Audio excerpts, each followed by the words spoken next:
Hi, everybody. Welcome to the Writing Momentum podcast. I'm Gena and I'm here with my husband, Christopher Maselli. Hey. And we are kind of excited to bring you one of our first interviews that we're going to be doing. So, Chris, tell me, who are we interviewing today? We are here today with Frank Ball. How you doing today, Frank? Yay. I'm doing great. Awesome. Frank has been the director of the North Texas Christian Writers Conference. He founded Story Help Groups. He works with Roaring Lambs, ministering. You've been doing that for several years now, haven't you? You've been with Roaring Lambs?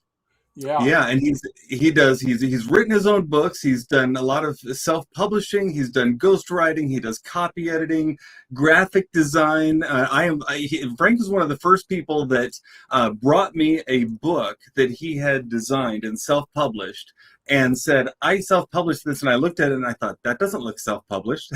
That looks like it was created by a traditional publisher. And it just floored me how the quality that you were able to get together. This is before I'd ever seen many self-published books, that really look good. Mm-hmm. And you kind of introduced me to that field. I don't know if you know that, but that got me excited, and I dove into it after seeing how great the stuff was that you put together.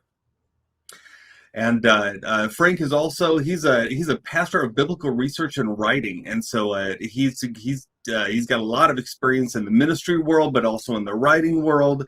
And so that's part of the reason we brought Frank on today, was to not only talk about some of the great writing and self-publishing and stuff he's done, but also to really dive into this whole side of writing for the inspirational market and the Christian market, because it's changed a lot over the years. I mean, I remember when I first started writing stuff in the Christian inspirational market, there were Christian bookstores everywhere, and now there's none, right? Except for maybe in a church once in a while. So, well, and I would say a lot of what Frank has done over the years also is to mentor other writers, which we hear that through the writing conferences that he's been a part of. But I know different writers I've talked to in the past who have been very open about the fact that Frank has been a great inspiration to them and has really poured into them. So that's a recurring theme. Yeah, sure. It is a recurring theme, definitely. But like you were saying, Chris, the inspirational market, I think sometimes when people are on the outside of it, maybe they're not familiar with it, they don't realize how large it is. But the inspirational market is a very large, and what I think makes it so such an important market is because the people are very loyal to it. The readers are very loyal to they are constantly reading, they're constantly growing in their faith, and so they're reading everything from biographies to devotions to teaching books to biblical thesis. They're just really diving in. So we're looking forward to talking to Frank today and just hearing his perspective, because he has been in this market a long time. So you're right, it is a huge market. And this all changed significantly. So I'm going to guess somewhere in the neighborhood of 20 years ago. In 1 year, in the Christian market, a Christian book took #1 in the fiction market and #1 in the nonfiction market. It was the Left Behind series as fiction, and in nonfiction, it was The Prayer of Jabez. Never before had a Christian book been that popular, and all of a sudden, the traditional publishers woke up and said, hey, this is a huge market. We need to get into this. And so that's what has happened since then. So now, if you want a Christian book, you can go to the religious section in Barnes & Noble. Right. That's where you buy books now. It used to be you had to go to the Christian bookstore. So the market has changed drastically. It has also grown exponentially in the last 20 years, even with in its own area. Yeah. So what is it that you would say makes the inspirational market unique for writers today? I mean, what if you're going to write for this market, what makes it really its own thing? Well, for one thing, there's a huge market for short pieces and for articles. You don't have to write a whole book to get into it. You can spend a year or two writing a whole book, and then maybe a traditional publisher will pick you up, and maybe they won't. But you can make a little money and see some significant success just in writing articles. And really, that's the best way in the world to break into this market. You mean articles for like magazines? You can do that. Really, devotions is huge. Mm-hmm. Online devotions, there's the Upper Room, there's A Secret Place by Judson Press. I used to write devotions for Judson Press. They're short, anywhere from 150 to 250 words. If I wrote those all the time, I could write one in 15, 20 minutes. Mm-hmm. Well, Yeah. they pay $20 per devotion. That's $60 an hour. Yeah, that's not bad. That's not too bad for part-time work. Right. Yeah. Now, obviously, you have to gain experience in it. There's some different things that you want to get into to understand how to make it work. I think one of the crucial things that's probably much more important in inspirational work than it is in, say, book publishing or general market articles, you've really got to know your audience. And what that means is you can't just write to the Christian people that you are familiar with that believe like you do. The market is so much broader than that. So you need some understanding of the variances and the differences in belief so you don't step on a bunch of people's toes because those arguments just don't profit you at all. So you're best off telling short stories, just a paragraph or two that shows something that was learned, some experience. Now, I read devotions that are theological exposition. I don't like them. I want something that tells me a story because a story delivers an experience and we all learn from experience. And I don't like to just be told what the truth is. I want to see it in action. So, those books that you mentioned that hit the, and that year that hit the #1 in the fiction and nonfiction market, were those focused more on story? Because they must have transcended all kinds of lines because you're not talking about just the fiction and nonfiction inspirational book. Oh, that's right. Book list. This is the mainstream book list that covered, right? Well, Jerry Jenkins wrote the Left Behind series. I think Tim LaHaye was the celebrity that made it sell across the world. Right. Because celebrity will sell books better than what content will. Still today, right? yeah. Content's the reason why people read. They'll buy a book from celebrity.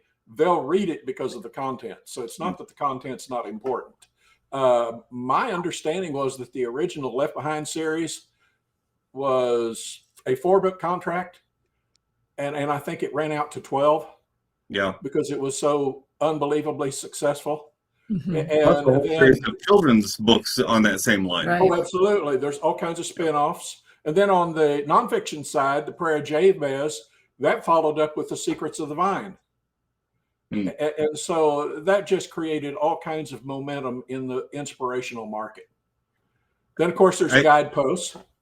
Yeah. Which is still very popular.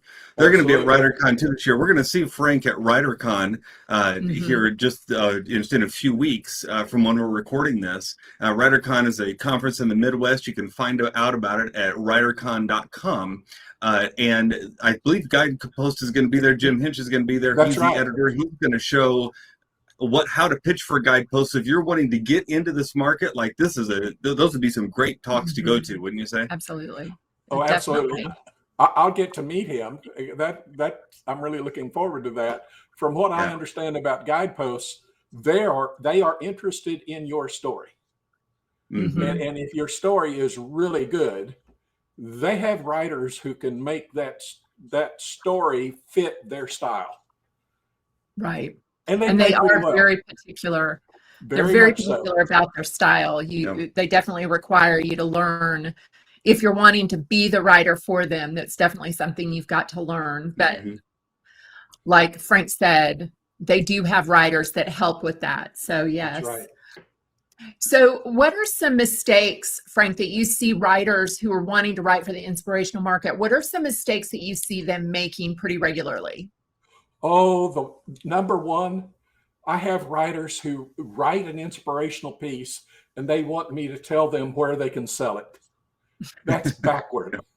You need to find who you want to write for and write to their guidelines treating their rules like biblical 10 commandments, Right. following that. Another factor, I run into writers who will say, well, I'm going to write for a publisher, but they've never read the publication.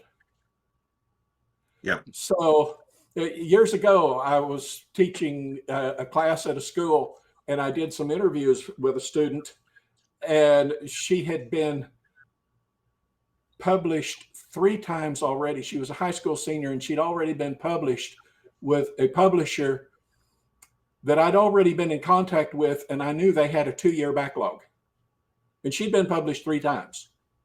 Wow. So I'm doing the math here, trying to figure, okay, what's the secret of her success? It's quite simple. What she told me is, well, I just read that magazine all the time.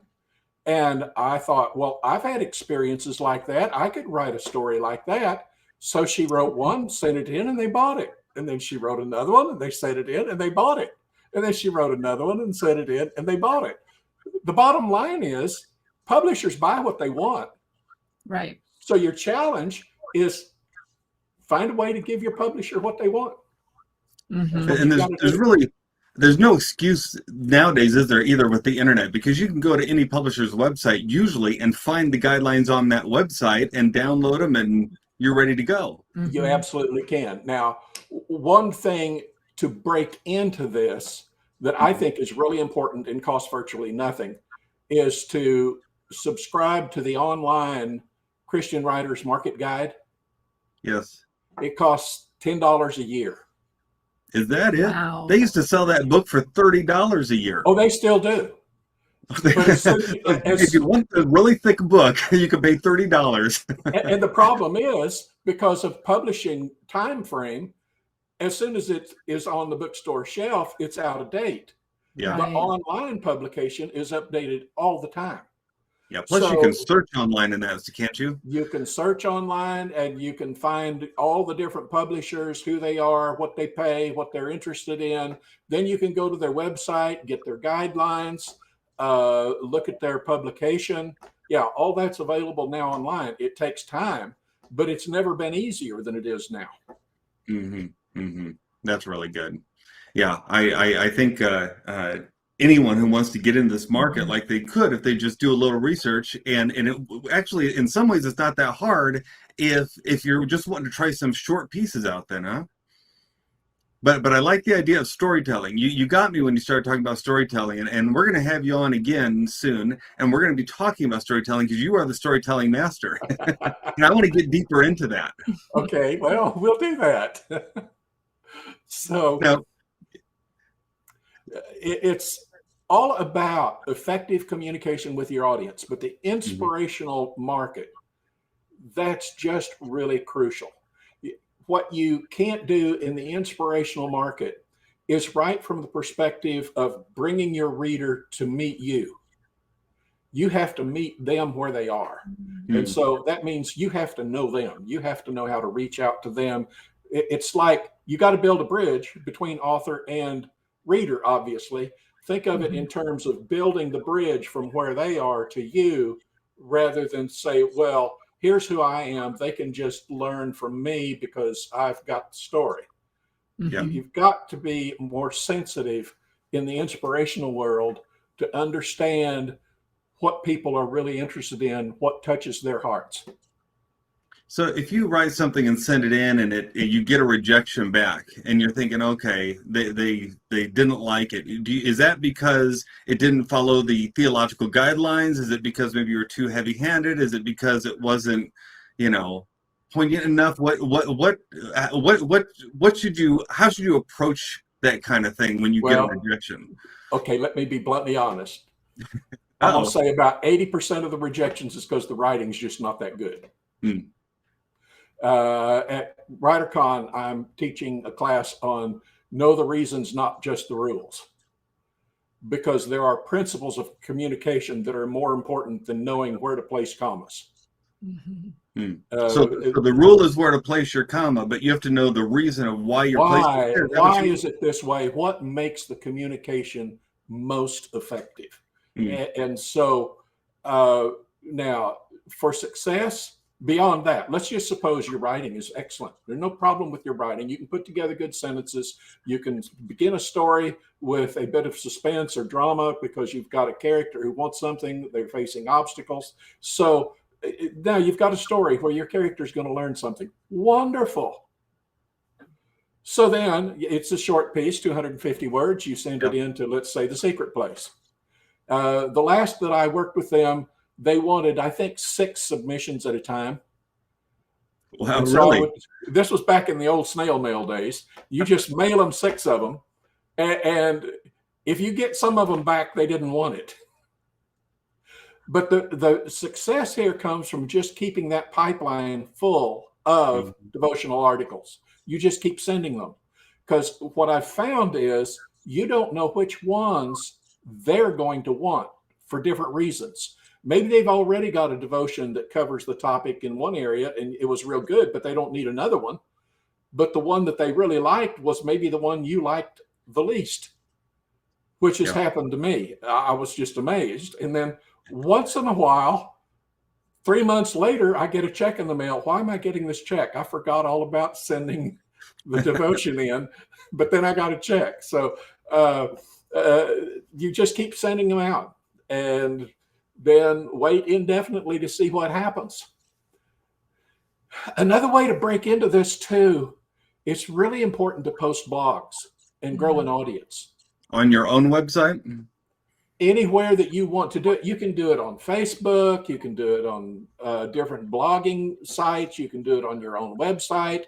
But somewhere you've got to develop an audience. And it's real nice if you can do that on your own email list. Yes, for sure. So that you can touch people directly and let people know what you're doing. I got canceled on Facebook. Sorry, but it just happened. They just decided, I don't meet community standards anymore. You're done. And that's it.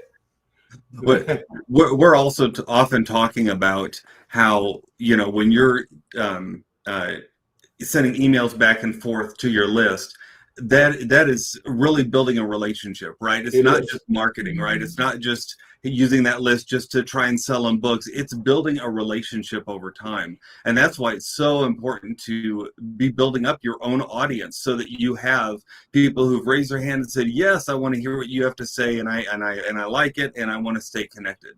Well, and there's also the element that you own that list versus on Facebook or Twitter or on any of those others where you could get suspended for some reason, or they may just change the rules.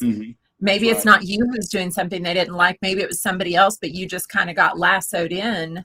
That owning that list, you keep control over that list. So that's an important, very important element.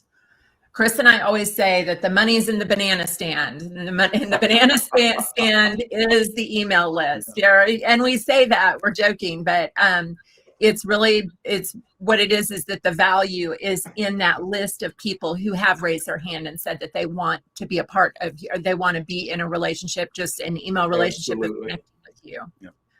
And if you have a banana stand, by all means, find people who like bananas. That's exactly right. Because meat lovers and people who only want veggies, the point here is, in the inspirational market, they're not interested unless you're giving them something they want. Right. And so they're looking for education, or they're looking for insight, inspiration, less entertainment, I think. Yeah. It's not that entertainment's not important, but I don't think it's a priority. Right. Especially in shorter pieces like that, right? Yeah, I mean, right. There's not much opportunity to develop a lengthy plot in a 2-paragraph. Yes, exactly. But I've found out it is possible to write just 100 words and solicit some tears. I've written a few short pieces that I posted, and I get feedback saying that brought tears to my eyes. That's got to be cool. Yeah.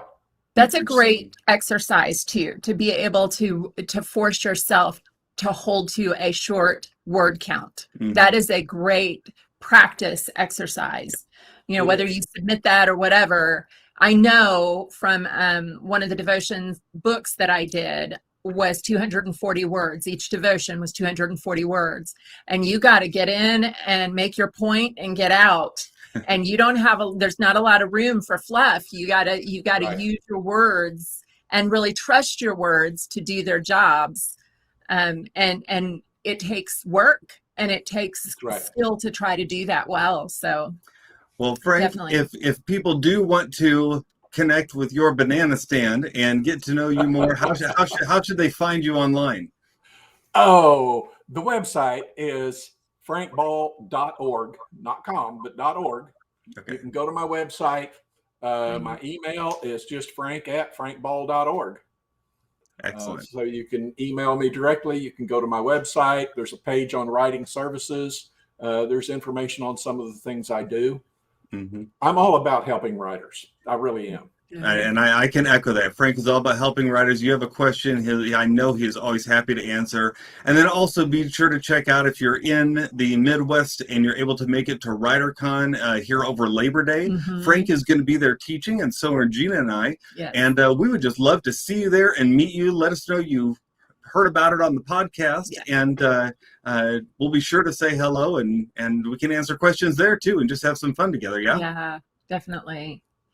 Thank you for joining us, Frank. We really appreciate that. It's been my great delight. I just love doing this. That's it. Well, good. Well, we look forward. We said we're going to have you back. We're going to talk about storytelling next time. But everybody, please go ahead and rate. Help me out here, Chris. Rate, review, subscribe, and share. I always get those words mixed up. Chris has to write them out for me. Rate, review, subscribe, and share the Writing Momentum podcast. We're so glad you joined us today, and we'll catch you next week. Together we have Writing Momentum. Bye-bye. Very good.